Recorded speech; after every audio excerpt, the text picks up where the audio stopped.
दोस्तों, एक होता है पढ़ना और एक होता है ध्यान से मन लगाकर पढ़ना। क्योंकि पढ़ना तो हम उसको भी बोल सकते हैं जब घंटों तक किताब सामने खुली हो और हमारा ध्यान कहीं और हो। लेकिन ध्यान से मन लगाकर पढ़ने का मतलब है कि तुम जितनी देर किताबों के सामने बैठे हो, तुमने उतनी देर में कुछ ना कुछ याद किया है, कुछ ना कुछ रिवाइज किया है, कुछ ना कुछ उसका आउटपुट निकला है। सच में अगर कुछ करना चाहते हो ना लाइफ में, तो ये जो किताब सामने रखकर खुली आंखों से खुद को और बाकी सबको धोखा दे रहे हो, इसको छोड़ना पड़ेगा। सबसे पहले तुम खुद का स्टडी सिटिंग टाइम ऐसा रखो जिसमें जितनी देर पढ़ाई करो उतनी देर सिर्फ पढ़ाई ही करो। उस वक्त लोगों की बातें नहीं, दोस्तों का लालच, ये सब तुम्हारे दिमाग में नहीं आना चाहिए। अगर तुम अपने टारगेट को लेकर डिटरमाइंड रहोगे तब ही तुम्हारे गोल्स पूरे हो सकते हैं। तुम डिटरमाइंड रहोगे, उसके बाद तुम्हें कोई कुछ भी कहे कि तुम कुछ नहीं कर सकते, तो उसकी बात बिल्कुल मत सुनो, चाहे वो तुम्हारा कितना ही खास क्यों ना हो। क्योंकि अगर तुमने खुद ठान लिया है ना कि तुम्हें ये करना है, तो फिर कोई माई का लाल तुम्हें वो अचीव करने से नहीं रोक सकता, बशर्ते तुम्हारी मेहनत होनी चाहिए। किसी की भी नेगेटिव बातों पर ध्यान मत दो।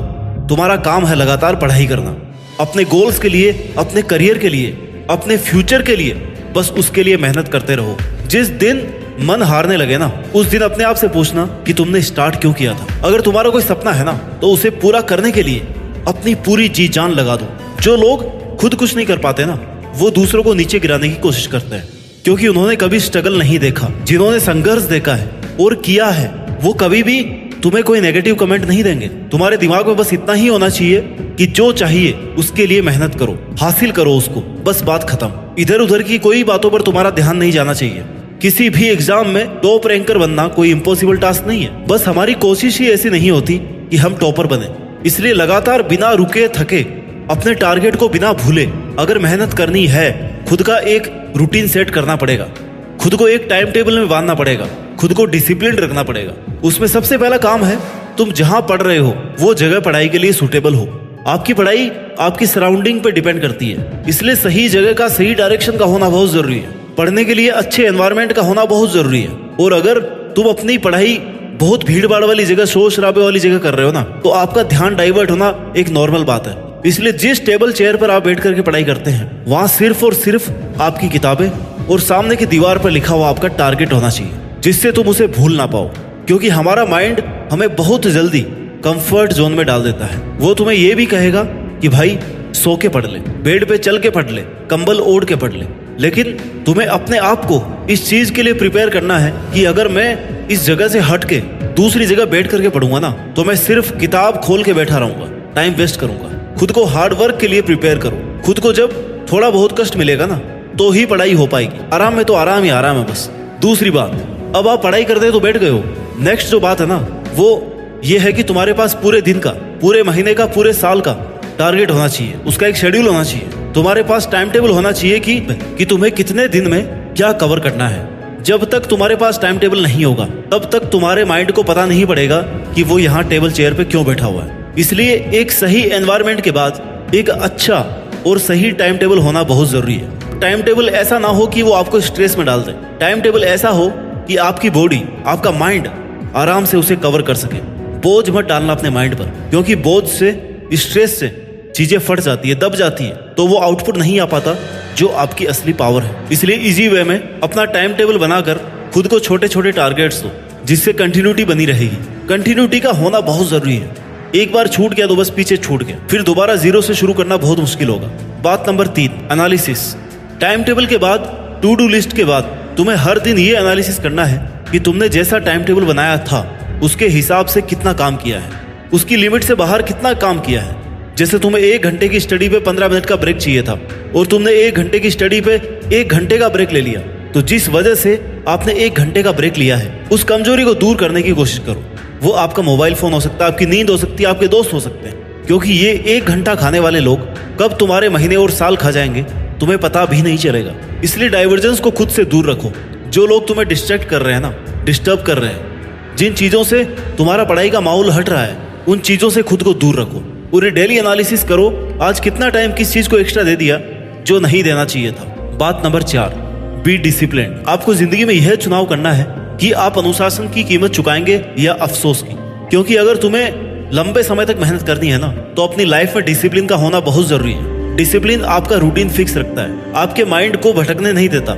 खुद को जितना ज्यादा डिसिप्लिन रखोगे उतने ही आउटकम अच्छे आने के चांसेस हैं। तुम खुद के लिए डिसिप्लिन नहीं रहोगे ना, तुम खुद के लिए थोड़ा रेस्ट्रिक्ट नहीं रहोगे तो कोई भी तुम्हें डिस्टर्ब कर देगा, कोई भी कहीं पे भी ले जाएगा, बात कर लेगा। इसलिए अपने खाने पीने, सोने और पढ़ाई करने के लिए वेल डिसिप्लिन्ड एनवायरनमेंट होना बहुत जरूरी है। The speed of your success is limited only by your dedication and discipline. खुद से वादा करो कि मैं पढ़ाई के समय मात्र पढ़ाई में ध्यान दूंगा और कुछ भी नहीं करूंगा। पढ़ाई को आनंद समझकर पढ़े, ना कि बोझ के जैसे। बात number 5, be honest, be grateful. अपना सपना जीतना मुश्किल होता है, नामुमकिन नहीं। हमेशा याद रखें कि आप किन परिस्थितियों से आए हैं। अपने लिए ईमानदार रहें। जहां से आप आए हैं ना, जहां तक आप पहुंचे हैं और जिन परिस्थितियों में आपके पेरेंट्स ने आपको भेजा है, उन परिस्थितियों को भूले नहीं, क्योंकि वो तुम्हारा असली इंस्पिरेशन है, वो तुम्हारा ड्राइविंग फोर्स है। जैसे ही तुम डाइवर्ट होने लगोगे ना, तुम्हारा पढ़ाई में मन कम लगने लगे। तुम्हें इन चीजों को याद रखना चाहिए कि यार मेरे घर वाले आज के दिन सुबह 4 बजे उठकर खेती का काम कर रहे होंगे और मैं 8 बजे तक आराम से सो रहा हूँ। इन चीजों को याद करने से तुम्हें अपने आप इंस्पिरेशन मिल जाएगी कि यार मुझे पढ़ना चाहिए, मेरे लिए ना सही कम से कम अपने घर वालों के लिए। इसलिए कभी भी अपनी परिस्थितियों को, अपने परिवार के बैकग्राउंड को ना भूलें, क्योंकि आप कितने ही आगे पहुंच जाएं, अगर आप अपनी जीरो वाली पहचान, जब आप कुछ भी नहीं थे, अगर आपने वो पहचान ही भुला दी तो आप आगे नहीं बढ़ पाएंगे। क्योंकि आपकी पहचान ही वह चीज है जो आपको याद दिलाएगी कि आप कौन हो, कहां से आए हो, क्या करने वाले हो और क्या क्या और किन किन परिस्थितियों में अब तक इतना कुछ किया है। तुम अपने आप को बहुत लोगों से आगे समझो, क्योंकि तुम्हें चॉइस से किताबें मिली है, तुम्हें चॉइस में पढ़ना मिला है। बहुत से लोगों को आपकी उम्र में घर भी नसीब नहीं होता है, लेकिन फिर भी आप जानबूझकर मेहनत को, अपने आलस को, कंफर्टेबल जोन को चूज कर रहे हो। दोस्तों, अच्छी किस्मत किसी की नहीं होती, अच्छी किस्मत बनानी पड़ती है। भगवान भी उसी का साथ देता है जो खुद की मेहनत के लिए ईमानदार हो। इसलिए अभी भी वक्त है, सीरियस होकर पढ़ने लग जाओ। वैसे इस तेजी से बढ़ती हुई दुनिया में अगर आपके पास फालतू कामों के लिए टाइम है तो यकीन मानो आपकी आने वाली दिनों में ना बहुत बुरी हालत होने वाली है। और जब आपके पास सिर्फ और सिर्फ पछतावा बचेगा कि काश यार मैंने उस वक्त मेरा टाइम बर्बाद नहीं किया होता जब बाकी लोग पढ़ रहे थे, मेहनत कर रहे थे। इसलिए अगर कुछ करना है ना तो या तो जान लगा दो या फिर जाने दो। बेवजह उसको पकड़े मत रखो। मेहनत करने का, पढ़ाई करने का ढोंग करके घर वालों को और खुद को धोखा मत दो। नहीं हो रहा ना तो उसको छोड़ दो और बता दो सबको कि भाई मुझसे नहीं होगी पढ़ाई, मैं मजदूरी कर लूंगा। लेकिन ऐसे धोखे में मत रखो किसी को।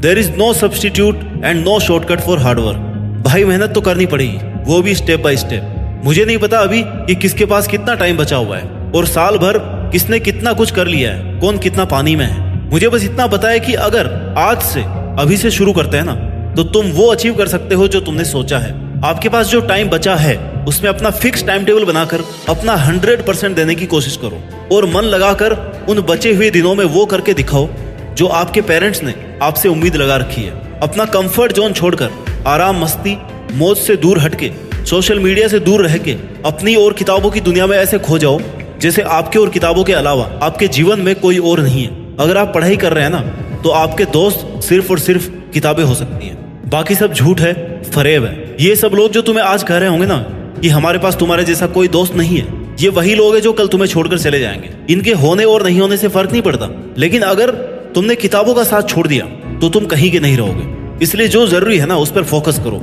और बहाने बनाना बंद करो। 99% of failure comes from people who have the habit of making excuses। इसलिए सेल्फ डिसिप्लिन को अपनाओ और अपने मन को और अपने माइंड को कंट्रोल रखो और उसे कहो कि भाई कुछ दिन पढ़ ले, उसके बाद में तो फिर मजे मजे हैं। जैसे कि शादी में अच्छा खासा माहौल बनाने के बाद ही शादी का मजा आता है ना, वैसे ही अगर तुम्हें बहुत अच्छी पढ़ाई करनी है, मजे मजे में पढ़ाई करनी है, तो अच्छा सा माहौल क्रिएट करो, अपना टाइम टेबल सेट करो, खुद को यह याद दिलाते रहो कि तुम यहाँ पे क्यों आए हो और जी जान से अपनी मेहनत करके टॉपर बनो। Stay dedicated because great things take time. वक्त लगता है लेकिन मेहनत करने वालों का टाइम जरूर आता है। और मुझे उम्मीद है कि एक दिन आप भी अपनी मेहनत के दम पर देश में अपना नहीं बल्कि दुनिया में देश का नाम रोशन करेंगे। जय हिंद, वंदे मातरम।